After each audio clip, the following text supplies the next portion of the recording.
So Power Rangers Cosmic Fury has been out for a few weeks, and if you watched any of my content, you'll know that I pretty much really liked it. Like 8 out of 10 season, pretty much up there with some of the top seasons of Power Rangers for me, but I couldn't help but feel that it was like holding itself back a little, whether it be budget or something like that. I just couldn't put my finger on what it was. But then I listened to a podcast that showrunner and executive producer Simon Bennett did over at Global Nerds. Go listen to the Global Nerds podcast. It's great. Those guys are killing it. But they interviewed Simon Bennett about a lot of things that happened in Cosmic Fury. And Simon Bennett kind of got deep in the weeds about like the behind the scenes and some stuff that they were planning to happen and what didn't happen that they really wanted to happen. So I figured, hey, let's go through all of it here in a kind of what if Cosmic Fury video. And then at the end of the video, I'll put something that I have a really big problem with and my way that I would have changed it. And the first thing we got to talk about is something that we've known all year, but it's been a question on everyone's mind. Why wasn't the Cosmic Fury suits the Q Ranger suits? It's pretty obvious when you see Cosmic Fury and you think Power Rangers and Super Sentai, the Q Ranger would be the first thing that comes to mind in 2023. Well, why didn't Hasbro do them? And Simon gives a couple reasons during this podcast, but this seems to be the one that he's been echoing all year. Back then, there was a definite plan to make the figures. In fact, the whole reason the suits were changed was because of the toy production, because obviously toy sales is a big part of Power Rangers revenue. Right. They wanted to make toys. Of course they did. It's Power Rangers, and maybe they will make toys of the suits. Who knows? But the most interesting part about all this is we've heard this before. We've heard that they wanted to make toys out of the suits, and Hasbro wanted easier molds, so they went with these suits. But we didn't know that there were original suits that they simplified down. And a lot of the feedback was about making them more streamlined to mold and produce as toys. The original designs had a lot more texture on the costumes and interesting shapes, but those all got smoothed out in the consultation process. This blew my mind listening to. You mean the Cosmic Fury suits? The suits that everyone complained were too just plain, had textures and shapes going all around them and even some writing? Like, this reminds me of Zeo. When you think of like the shapes going all around the collar and stuff, like we could have had textured Cosmic Fury suits and maybe avoided a mass implosion of the fandom when these were first shown off. Coolio. That's wild to me, and I honestly think it probably would have solved a few of my problems with the Cosmic Fury suits. But the other big thing that fans have been talked about is the number of Rangers in Q Ranger compared to Cosmic Fury. I think we're only about 2 away from having a full Q Ranger size team in Cosmic Fury. So why didn't they go for the Q Ranger suits and just give everybody a Q Ranger suit? Heckle, Billy and Mick, we really wanted to keep in their trademark suits rather than change their powers because it just felt right. This also makes total sense to me, and I'm kind of glad they made this decision because seeing Billy or Mick or even Heckle in different suits that don't have any connection to their origins kind of would kill it for me, especially Heckle being the Dark Ranger, which is a suit that fans wanted to see in the show for years now. Dino Charge, Dark Ranger. And part of the reason people love the Q Ranger suits, hell, part of the reason people love most Power Ranger suits is the helmets, the uniqueness of it all. But Cosmic Fury was kind of lacking in that department because they just reused the Dino Fury suit helmets. But it turns out there's a reason for that as well. Which is why we ended up with the Ryu Soldier helmets still being used after they changed into Cosmic Fury Rangers. It was budget. They're really, really expensive to make those helmets, and we just didn't have the ability to do it. I agree, in an ideal world, they would have all have been original. I completely agree with that. I mean, if I'd had the budget, we wouldn't have used any Sentai footage in Cosmic Fury, because I think the Zord footage is some of the weakest aspects of it. And budget seems to be the reason for a lot of things in this series to not kind of go the way as planned. In fact, Cosmic Fury was originally supposed to be 20 episodes, and then Hasbro's board decided they didn't want to pay for 20 episodes. So, according to Simon Bennett, it became a Netflix original, and Netflix pays for the entire series. It was a board decision within Hasbro not to spend the money on the 20 episode season, and it became a Netflix original, which meant that Netflix would pay for the whole thing. but they would only do that for 10 episodes rather than the 20. And this led to a lot of condensing of stories and a lot of condensing and trimming of episodes. Simon mentions the first episode had to be cut down, including a lot more scenes with Mechanic. And there was more fight footage with Mick in that big battle at the start, but we had to cut it out just because of duration. There was so much that we had to squeeze into that episode that we probably trimmed about 5 or 6 minutes worth of footage just to get it down to the 22:30 that it had to be. And one of the biggest complaints I've heard about this season is Izzy being too protective over Fern and their relationship feeling sort of one-sided. But apparently, in the original 22-episode script, it wasn't like that. That got more developed. There was a lot more Izzy Fern story in the 20-episode version than we were able to keep in the 10-episode version. Like, they actually did break up because Izzy was being overprotective of her girlfriend, and Fern resented that and wanted to be able to go on adventures and leave the base herself. So there was more depth in that particular story. And I agree, there's parts in the season where the pacing feels a little bit off, and Izzy and Fern is one of them. It just feels like once she becomes a ranger, all their problems are kind of solved, and I feel like if there was a breakup and reconciliation before she finally became a ranger, it would kind of solve a lot of those problems. And while we're on the topic of a lesbian relationship and inclusivity, there are some other things as well that Simon says he wishes he could have included in the show. I would love to have had a regular full-time gay male character. I'd love to have had a gay male relationship on the show. I'd have loved to have had a non-binary character. I'd love to have had a plus-size character. Yes, the fluffies. I am here for I'd love to have had a character with autism. There are so many in terms of representation. There are so many people who have never had a front and center representation on Power Rangers. And given that the message of the show has always been anyone can be a ranger, I think it could have been explored in even more depth. I think Izzy and Fern was a tentative first step for something that could have become even more beautiful. And I agree, that's something I love seeing in Power Rangers, is Power Rangers from all walks of life, all body shapes and sizes and all that stuff. All these groups deserve representation in Power Rangers, and this season of Cosmic Fury was the first time we've ever gotten a Power Ranger with a disability in Javi. We have never had a Ranger have one of their limbs blown off or like taken away, and Javi had to go without an arm most of the season until he gets the robot arm. And with that comes the conversation of how to handle this very heavy, sensitive topic of, losing an arm, not having an arm, living with a disability. And according to Simon, the directive from the higher ups in Hasbro was it needs to be shown in an overwhelmingly positive light. That's why there isn't a scene with Harvey and his parents other than I'll explain everything later, I'm fine moment. Because any person in their right mind would be really upset to find that their child had lost a limb. And we couldn't show people being upset because the message that we needed to send, or we had to send, was an overwhelmingly positive one about, yes, you will learn to live with a disability and life won't be the same, but it can be good. And that was the message we were trying to tell with the story. So that's why in Cosmic Fury, there's a lot of Javi overcoming, but not really mourning the loss of his arm, so to speak. Oh boy.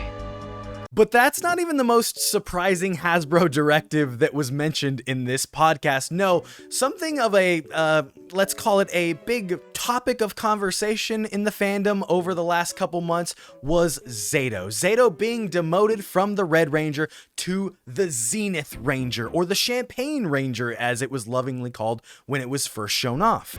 Are you okay? But Zato wasn't this color at the end of Dino Fury. In fact, he showed up in a white Ryusoulger outfit with a red helmet that they called the Ghost Ranger. So what exactly do you think led to that change in color? We always wanted Zato to be the White Ranger. We called him White Ranger internally when he came back at the end of Dino Fury. And we wanted him to be White Ranger through Cosmic Fury, but Hasbro said no. And the reason for that was that calling a black character White Ranger might be perceived as being divisive or offensive to some, so we couldn't go down that path. Wait, so let me get this straight. You're telling me that the White Ranger, a Ranger who historically has had more importance than the Red Ranger in multiple seasons, can't be a black man? These vibes aren't good. But above all that, we've had White Rangers that are black before Cosmic Fury, so I don't understand where the disconnect is here, that you can't call a black man the White Ranger. It's the craziest thing to me. But what happens within a company like Hasbro is that they will replace their brand people who are actually the client for Power Rangers every 2 or 3 years. So every time a new team comes on board, they want to put their own mark on something and improve it in their minds. So I worked with 3 or 4 completely different sets of people at Hasbro over the time I was working on the show, all with their own quite different ideas. And with the people who were dealing with the development period of Cosmic Fury, this was something that they felt very strongly about. Now the vibes are terrible. Oh, I guess that makes sense. No, it doesn't. It doesn't make sense at all. Sorry, that's just not knowing the history of Power Rangers, hiring people to the brand that don't know the history of Power Rangers. And I just think that it would have calmed so many arguments in the past year if you would have called Zato the White Ranger. I don't think there is anyone who, at least before they saw the series, would have thought he was getting demoted if you would have referred to him the whole time as the White Ranger and not this newly made up Zenith Ranger. So we then went for titanium, which was an existing kind of metallic Ranger color. That was what we pitched. But again, Hasbro didn't want titanium. So we came up with this kind of metallic-y champagne color that they were happy with. He could have been a Titanium Ranger. That would have been so sick. Like the Titanium Ranger is American made. So to be like, hey, we're doing this whole new season, we're making a whole new Ranger again and make it the Titanium Ranger. It's poetic, really. I just can't believe they messed that up that bad. Something I don't think they messed up this season is Ali Akana, our Blue Ranger, and apparently it was all because of scheduling. Kai Moya was the only actor who couldn't commit. He wasn't, because he had other work in the pipeline. He wasn't sure that he could come back to New Zealand to do Cosmic Fury. So we had to write Ollie in a way that Ollie could stay suited the entire season and played by a suit actor, with Kai voicing him from the States via ADR. So the only way that would work was if the character was separate from the other Rangers, and we thought, let's make him a villain. One of the best, if not the best evil Ranger we have ever gotten in Power Rangers was all because Ollie's actor Kai Moya might not have been available to shoot in New Zealand for the duration of Cosmic Fury. That is crazy. So the writers just decided, hey, let's write the GOAT real quick, and if he has to, he can just voice over the suit. But no, luckily we got Ollie, Kai Moya reprising his role, face and all, in the season, and it just made it so much better. Simon goes on to talk about a lot more in the podcast of like original Zords and why Tarek didn't morph, and also having Ninjor in the season instead of Mix. So go listen to the Global Nerds podcast. But I do think there is one what if that would have completely changed the way I see this series, and I think it would have saved it for myself and a lot of other Ranger fans. And here we go. This is where I start fantasy booking the finale of Power Rangers Cosmic Fury. So strap in, hold on to your seats,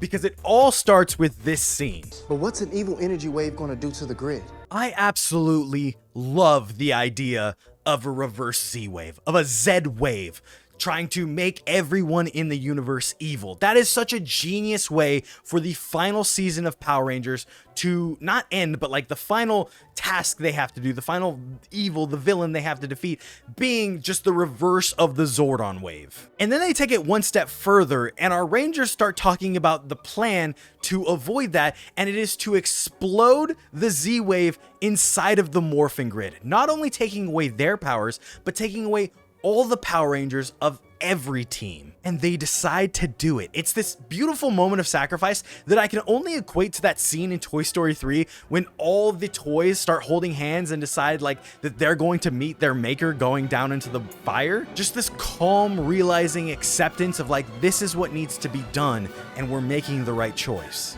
It just gives me chills thinking about it. Only for all of that to be instantly wiped away and Zato come back as a Deus Ex Machina and just save the day and talk Zed into stopping. The most popular tokusatsu franchise, 30 years old now, doesn't end in any kind of fight. It doesn't end in an explosion like almost every episode of the series.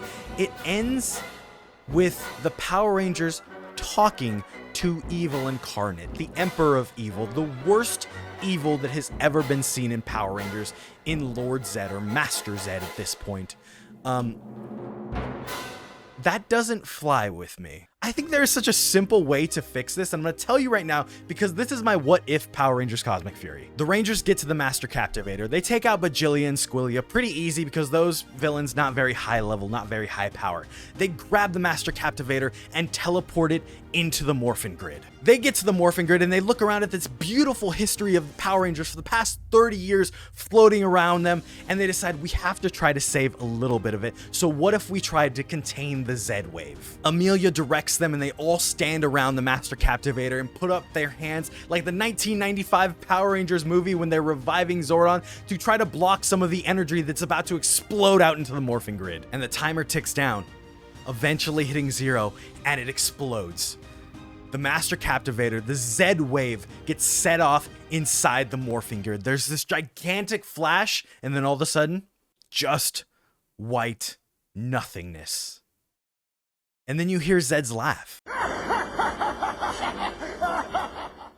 You hear Lord Zed laughing inside this empty void. And it shows him. And he gets to talk about how you couldn't stop him. The Morphin Grid is destroyed and Lord Zed finally did it. There are no more Power Rangers. Fade to that white nothingness again, and then all of a sudden, you see the Dino Fury Saber with Amelia's hand stabbing into the ground. She picks herself up. She's torn up, her clothes, bloody and everything, and all the Rangers are. They're all getting to their feet. And Amelia says, "We can't morph.